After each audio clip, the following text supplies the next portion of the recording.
Welcome to Diplomatic Channel. I am Amarachi Ubani. This past week, we have witnessed what appears to have been a descent into terrorist activities ahead of the festive season. First was a lorry attack at the Christmas market in Berlin. The suspect, 24-year-old Tunisian Anis Amri, was eventually killed on Friday in a shootout with the police. But police had also been on the trail of two other suspects, aged 18 and 27, who were members of a terrorist cell, with Amri's nephew being a third member. They were detained Saturday night. The three-member cell was said to have been active in the towns of Fushana outside Tunis and Wezlasha near Amri's hometown of Kairouan.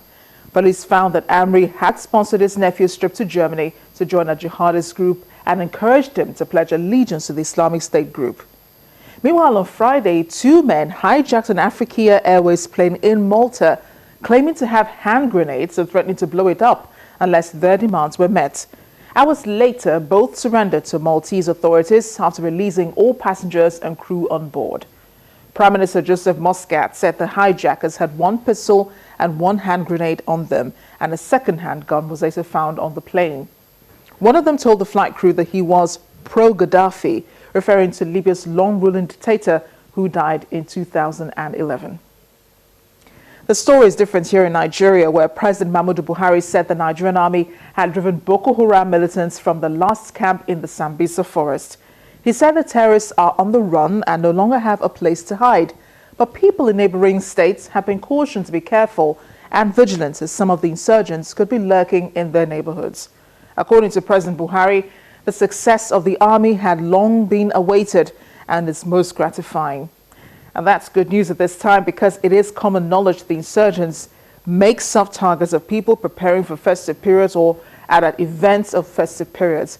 And these events bring us back to one of our most popular topics in 2016, security, especially during the season.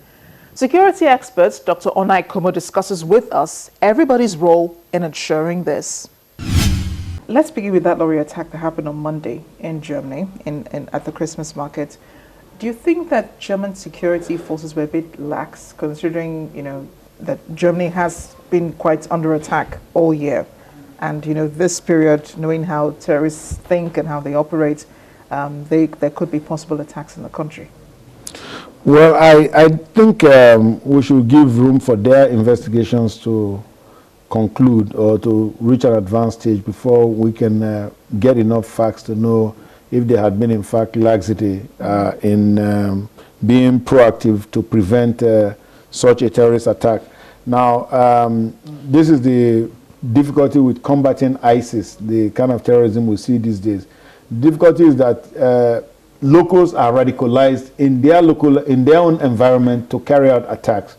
So it doesn't take a lot of large group planning, the kind that lends itself to interruption by intelligence agencies, because they can pick up technical intercepts and all manners of other information about intentions of terrorists, such that they can move in and stop them. But a case where you have a lone wolf, in this case Amir Anis, he gets up, takes a weapon with him, he shoots a lorry driver, plows into the market, kills 12 people, jumps out of the vehicle, escapes, and in fact, the good thing, I think, if anything, German security should be commended, because it was that single fingerprint on the door that they picked up that gave them the possible identity of the perpetrator.